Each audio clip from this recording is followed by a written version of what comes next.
from threatening to hit a female reporter to defending the cops in Breonna Taylor's tragic murder. Let's take a look at Charles Barkley's most offensive moments. He believes women's basketball needs more work. During ESPN's simulcast of the Iowa vs. LSU national title game on Sunday afternoon, Barkley made a statement that has caused quite a stir on social media. While talking to Diana Taurasi and Sue Bird, two prominent players in the WNBA, the TNT sports analyst expressed his love for the women's game, but also said that he wishes they didn't have to play in countries to make money. As always, he had to speak before thinking, and it landed him in hot water with fans online, many of whom took issue with his choice of words. Some have accused Barkley of being disrespectful to other countries and cultures, while others have criticized him for making a sweeping generalization about the quality of life in countries where women's basketball is popular. You know, the WNBA is a great product, but y'all should not have to go to these crap countries to make money. These American companies should put y'all in commercials. One fan even pointed out the awkward silence between the host of the show after he made this comment. Since then, it has been trending on social media as fans and viewers pitch in their thoughts on the matter. And while there were people who disliked what he said, some appreciated Barkley's straightforwardness. One fan called him a timeless classic, and others agreed, saying that it's unfortunate that players in the WNBA have to go overseas to make a living. The retired NBA star could have talked more about the lack of investment in American women's basketball instead of criticizing other countries, and perhaps that would have led to a more constructive discussion online. Unfortunately, the players got a long history of speaking his mind bluntly and unapologetically, like the time he sparked controversy by speaking on the Breonna Taylor case. During a pregame show, Barkley disagreed with the belief that the police officers involved in the girl's death should have been charged with murder. He argued that even though the situation was tragic, the officers were simply doing their job and following protocol. On top of that, he said that it was Taylor's boyfriend who had shot at the officers first, and they were only responding to that. The only problem he saw in that whole situation was the no-knock warrant, which allows officers to barge into private properties. And because of that, he didn't think that this was a hate crime against black people. Just bad the young lady lost her life, but you know, we do have to take into account that her boyfriend did shoot at the cops and shot a cop. So he didn't want to get lumped in with tragic incidents like the murders of George Floyd and Ahmaud Arbery. His response was completely different from what other black players were saying, except for Shaquille O'Neal, who agreed with him on the no-knock warrant concern and pretty much everything else he said. But players like LeBron James and Jalen Rose were open about their heavy hearts and the support they had for their community. Barkley's comments were met with a lot of criticism, as it was a tough time that required a lot of sensitivity.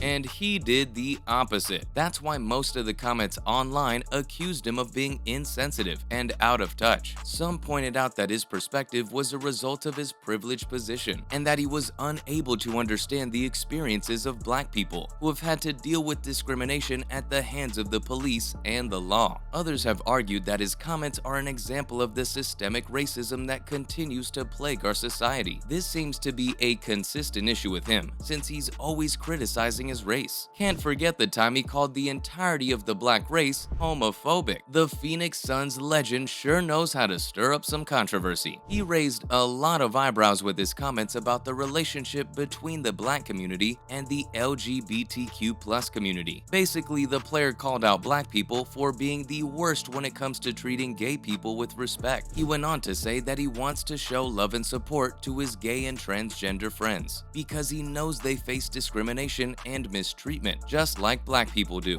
And one thing has always disappointed me, black people treat gay people, we are the worst when it comes to treating gay people. And I want to reach out to you and all my gay friends, all my transgender friends, and tell you, man, I got nothing but love and respect for you. I want you to be you. A majority of people online did not take kindly to his statements, because not only was he generalizing to a dangerous extent, but he was also claiming that at a very bad time. A white man had just shot up a gay club in Orlando, and yet this guy seemed to think black people were the problem. That's why people on social media called him a disgrace and said that they stopped listening to him a long time ago. Others also pointed out that the media uses him to spread anti-blackness, and since it's coming from a black man, no one calls it racist. But here's the thing, Barkley has never really cared what other people think. He's always been the kind of guy to speak his mind, even if it means stirring up controversy. That's why he's been so openly misogynistic throughout the years. From offensive jokes to violent behavior, Barkley hasn't held his misogyny back at any point in his life. Let's start with the derogatory comment he made toward overweight women. During a game, the camera showed a group of women from San Antonio, Texas, and Charles said, "That is a gold mine for Weight Watchers." I bet you couldn't do that to them big-ass women in San Antonio. Oh. We're not even in San Antonio. Oh, no, you could do that to them little skinny Houston women. You can't do that to them big old women in San Antonio.